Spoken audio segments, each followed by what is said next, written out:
और ये आवाज आज देश के वृद्ध पेंशनर्स की है। इनका कहना है कि 1000 की ये तुच्छ राशि जिससे सिलेंडर भी 1 महीने का सिर्फ आ पाए, उस राशि में 1 महीने का गुजारा कैसे होगा, उस राशि से 2 वक्त की रोटी कैसे ये लोग खा पाएंगे। यही सवाल और सरकार से बार बार आश्वासन मिलने पर भी उनकी समस्या का कोई समाधान हो नहीं रहा है, जिसको लेकर आज रामलीला मैदान में देश के कई हिस्सों से ये लोग इस आंदोलन के लिए यहाँ पर जुटे हैं। मेरे पीछे आप तस्वीरों में देख पाएंगे ये भीड़ लोगों की यहाँ पर। आइए इनसे जानने की कोशिश करते हैं कि इनकी क्या मांगे हैं। मैम कहाँ से आई हैं? लखनऊ से है। मेरा नाम गीता वर्मा है। जी मैम, क्या पेंशन है आपकी? हमारी 854। तो क्या मांग सरकार से? हमारी मांग सरकार से 7500 रुपये हो, प्लस डीए हो, प्लस हम लोगों को जो मेडिकल सुविधा होती है वो मेडिकल सुविधा। जी मैम, आप कहाँ से आई हैं? लखनऊ से। लखनऊ से आई हैं। क्या क्या आपकी राशि क्या है पेंशन? 825। 825 रुपए मैनेज कर पाती हैं उसमें? कुछ भी नहीं होता है। एक सिलेंडर के हम लोग की दवा नहीं आ पाती उसमें, इसीलिए तो हम लोग की डिमांड है कि मेडिकल का भी हो और 7500 हो, प्लस डीए भी हम लोग का लगता है। डीए भी कुछ मिलता नहीं, बस एक बंद गई 825 वही मिलती है और कुछ नहीं मिलता है। क्या कहना चाहेंगे, क्या कहना चाहेंगे सरकार? हम पेंशन बढ़ाने को होना, अब क्या हमारा जो पेंशन मिलता है उसमें हमारी बीपी की गोली, शुगर की गोली उसमें नहीं। अभी तो मैं 40 साल सर्विस किया है। मेरा 95 से बहुत रकम इकट्ठा हो गई है, यानी कि जमा हो गई है। तो उसमें सिर्फ 27 से 50 रुपये महीना को मुझे पेंशन मिलती है।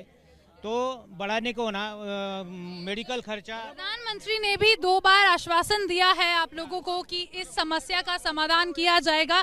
क्या क्या मैसेज सर देना चाहेंगे? हमारी मांगें पूरी होनी चाहिए। 7500 प्लस डीए मिलना चाहिए और चिकित्सा सुविधा हमको मिलनी चाहिए। जिन लोगों के पूरे पेंशन नहीं कटे उनको भी 5000 मिलना चाहिए। हर आदमी को जीने खाने का हक होना चाहिए। हर आदमी को जीने खाने का हक होना चाहिए। ये वो लोग हैं जिन्होंने अपनी 35-40 साल की सर्विस में श्रेष्ठ भारत बनाने में योगदान दिया है। तो इनका सवाल सरकार से अब ये है कि जब हमने श्रेष्ठ भारत बनाया तो आज देश की इकोनॉमी से हमें क्यों दरकिनार किया जा रहा है? सर क्या कहना चाहेंगे, क्या मैसेज देना चाहेंगे? मैं के.एस. तिवारी, राष्ट्रीय उपाध्यक्ष, उत्तर प्रदेश से बिलोंग करता हूं। और इस 5 राज्यों के इलेक्शन के बाद मोदी जी ने दहाड़ के कहा कि मेरी गारंटी, मैं जो वादा करता हूं वो पूरा करता हूं। लेकिन 2013 में, थोड़ा पीछे हटे, 2013 में इन्हीं के प्रवक्ता प्रकाश जावड़ेकर ने ये अनाउंस किया था। जब कांग्रेस ने 1000 पेंशन दी थी तो इन्होंने कहा था पेंशन 1000 क्या भीख है, मैं कोश्यारी कमेटी की रिपोर्ट लागू करूंगा 3000 प्लस डीए। 2013 से 2023 आ गया। ये कैसा वादा प्रधानमंत्री का? हेमा मालिनी जी के साथ 4 मार्च 2020 को प्रधानमंत्री से कमांडर अशोक राउत हमारी टीम की मुलाकात हुई। उसमें उन्होंने वादा किया मैं जल्दी पेंशन दूंगा। 5 अगस्त 2021 को हेमा मालिनी मथुरा सांसद के साथ मुलाकात हुई, उसमें भी वादा किया उन्होंने। ये वादा कैसा झूठा वादा। और मोदी जी कहते हैं मैं वादा करता हूं वो पूरा करता हूं। ये एनएससी का वादा अभी 10 साल से नहीं पूरा हुआ। ये कैसा वादा चल रहा है उनका? उसके अलावा इनकी और बातें हैं। इन्होंने पूरे राज्य को 4 जातियों में बांट दिया। एक युवा, एक किसान और एक गरीब और एक महिला। अब पूरे इनके देश में 4 यही जातियां हैं और एनएससी की जात अलग है। ये सब एनएससी की जात है, ये अलग जात नहीं है। इनको गरीबों में कौन नजर आता है? जो गरीब की जात कही इन्होंने, उसमें कौन नजर आता है? 1000 से कम पेंशन। 23 लाख ऐसे लोग हैं जैसे प्रांत की महिलाएं खड़ी हैं, 500-600 पेंशन मिलती है। 23 लाख लोग ऐसे हैं 75 लाख में जिनको 1000 से कम पेंशन मिलती है।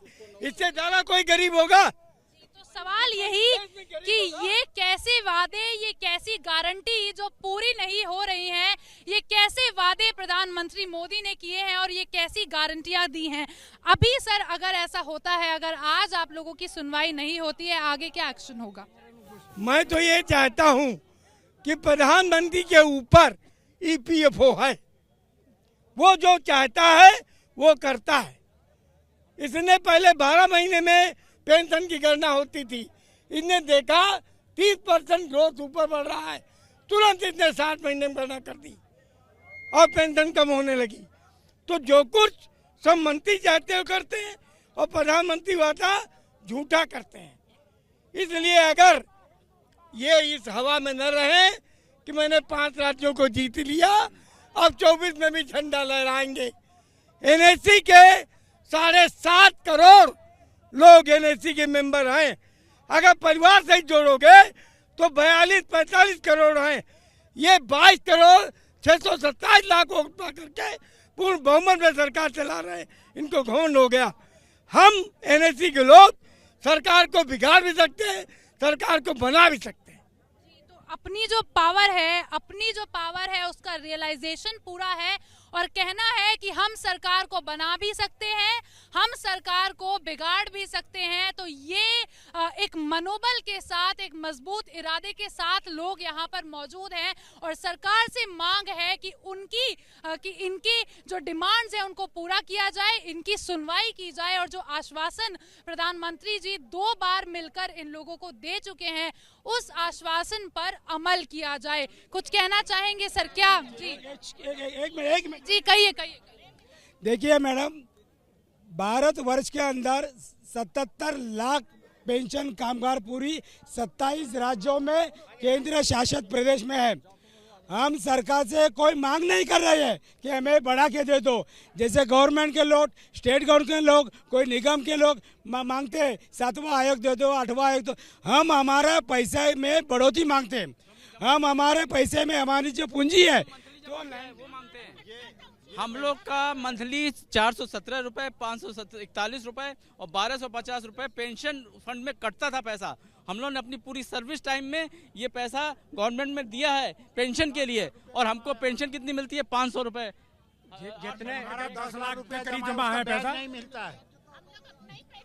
हम लोग का पैसा कटा हुआ इनके पास जमा हुआ है, हम उसी में से अपना पैसा मांग रहे हैं, इनसे नहीं मांग रहे। हम लोग अपना पैसा वापस मांग रहे हैं, जो हम लोग ने कटाया है वही हम लोग। जी तो कहना है लोगों का कि हम अपना पैसा जो है वो मांग रहे हैं, कोई भीख नहीं है जो सरकार से मांग रहे हैं, अपना हक मांग रहे हैं। और सरकार को ये खुला मैसेज, ये क्लियर कट मैसेज लोगों का है कि हम सरकार बना भी सकते हैं, हम सरकार बिगाड़ भी सकते हैं और हमारी जो मांगे हैं उन्हें सुना जाए। ये वो लोग जिन्होंने अपनी 35-40 साल की सर्विस में श्रेष्ठ भारत बनाने में योगदान दिया, और अब जब भारत एक भारत श्रेष्ठ भारत है तो अब देश की मेन स्ट्रीम इकोनॉमी से इनको क्यों दरकिनार किया जा रहा है? इसी सवाल के साथ रामलीला मैदान में देश भर से ये वृद्ध पेंशनर्स यहाँ पर मौजूद हैं। कैमरा पर्सन अनिल राणा के साथ मैं रिया जातुष्करन, ABP न्यूज दिल्ली।